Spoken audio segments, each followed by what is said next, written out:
कुछ दिन पहले पाकिस्तान के प्राइम मिनिस्टर शहबाज शरीफ ने कहा था कि पाकिस्तान ने अपना सबक सीख लिया है। उन्होंने 3-3 जंगें करके देख लिया, उनको उससे बस गरीबी और जिल्लत ही मिली है, कुछ फायदा नहीं हुआ। इस स्टेटमेंट के बाद सबको लग रहा था कि कोलैप्स और बैंकरप्ट होने के डर से पाकिस्तान अब नरम पड़ गया है और कश्मीर का रोना छोड़कर भारत के साथ ट्रेड और नेगोशिएशंस स्टार्ट कर देगा। लेकिन ये लोग बिल्कुल नहीं सुधरने वाले हैं, क्योंकि पाकिस्तान के minister of state for foreign affairs Hina Rabbani Khan ने वर्ल्ड इकोनॉमिक फोरम में जाकर एक स्टेटमेंट दी है कि पाकिस्तान प्राइम मिनिस्टर नरेंद्र मोदी में एक पार्टनर बिल्कुल नहीं देखता है। डॉक्टर मनमोहन सिंह और अटल बिहारी वाजपेयी में पाकिस्तान को एक पार्टनर दिखता था। उन्होंने कहा कि प्राइम मिनिस्टर मोदी के रहते करंट गवर्नमेंट के दौरान भारत का सेक्युलर फैब्रिक टूट गया है, यानी प्रधानमंत्री मोदी की गवर्नमेंट के कारण अब भारत एक सेक्युलर देश नहीं रहा है। ये पाकिस्तानी कभी नहीं सुधरेंगे। मेन टॉपिक पर आने से पहले भारत के फॉरेक्स रिजर्व्स को लेकर एक बड़ी अपडेट आ रही है। पहले मैं आपको वो बता देता हूँ। दरअसल रिजर्व बैंक ऑफ इंडिया ने जनवरी 13 को खत्म हफ्ते के फॉरेक्स रिजर्व्स का डेटा रिलीज कर दिया है, जिसके मुताबिक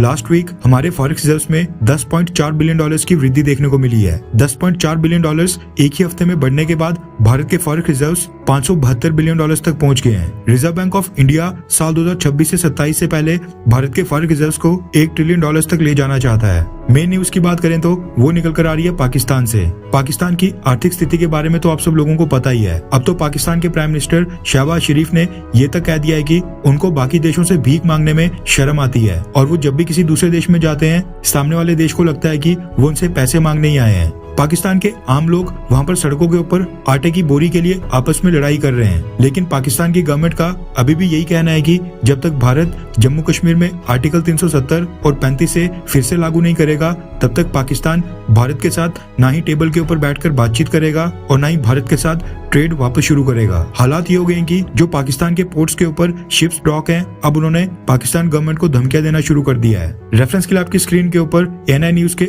आर्टिकल का स्क्रीनशॉट है, जिसके मुताबिक पाकिस्तान के शिपिंग एजेंट्स ने पाकिस्तान सरकार को धमकी दी है कि अगर उनके ड्यूज, उनकी पेंडिंग पेमेंट्स जल्दी क्लियर नहीं की गई तो वो पाकिस्तान के सारे एक्सपोर्ट्स पूरी तरह से रोक देंगे। दरअसल पाकिस्तान के फॉरेक्स रिजर्व्स रह गए हैं $4 बिलियन के करीब। ऐसे में पाकिस्तान की गवर्नमेंट ने पाकिस्तान के शिपिंग एजेंट्स की पेमेंट को रोक दिया था, यानी जो शिपिंग कंपनीज पाकिस्तान में सामान इंपोर्ट करती हैं उनकी पेमेंट नहीं की जा रही है, ताकि थोड़े बहुत फॉरेक्स रिजर्व्स को बाहर जाने से बचाया जा सके। ऐसे में पाकिस्तान के शिपिंग एजेंट्स ने पाकिस्तान गवर्नमेंट को धमकी दे दी है कि अगर उनकी पेमेंट जल्द से जल्द क्लियर नहीं की गई तो पाकिस्तान से जो माल बाहर जा रहा है, एक्सपोर्ट हो रहा है, वो सब उसको भी रोक देंगे। यानी पाकिस्तान से कोई भी एक्सपोर्ट बिल्कुल नहीं होगा। इससे फिर होगा क्या कि जो $2-4 और यूरोस पाकिस्तान गवर्नमेंट के पास आ रहे हैं वो भी नहीं आ पाएंगे। पाकिस्तान शिप्स एजेंट एसोसिएशन के प्रेसिडेंट ने पाकिस्तान गवर्नमेंट को लेटर लिखकर धमकी दे दी है कि अगर उन्होंने इंपोर्ट एक्सपोर्ट रोककर इंटरनेशनल ट्रेड पूरी तरह से बाधित कर दिया तो फिर पाकिस्तान की इकोनॉमिक कंडीशन बद से बदतर हो जाएगी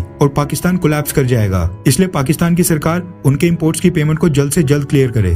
उन्होंने कहा कि फॉरेन शिपिंग कंपनीज पहले ही पाकिस्तान में ऑपरेशंस और सर्विसेज बंद करने के ऊपर आ गई हैं, क्योंकि कार्गो की वॉल्यूम काफी कम हो गई है। अब अगर उनकी पेमेंट रोकी गई तो ये जो बाकी बची कंपनीज हैं ये भी भाग जाएंगी। पाकिस्तान के ट्रेडर्स ने पाकिस्तान की सरकार से मांग की थी कि पाकिस्तान की सरकार भारत के साथ ट्रेड को जल्द से जल्द शुरू करे, लेकिन इतना सब कुछ झेलने के बावजूद पाकिस्तान सरकार ने कहा है कि वो भारत के साथ ट्रेड बिल्कुल नहीं शुरू करेंगे और वाघा अटारी बॉर्डर को पहले की तरह बिल्कुल नहीं खोलेंगे। पाकिस्तान की सरकार का कहना है कि कश्मीर के लोगों के लिए वो ये सब भी सहने के लिए तैयार हैं।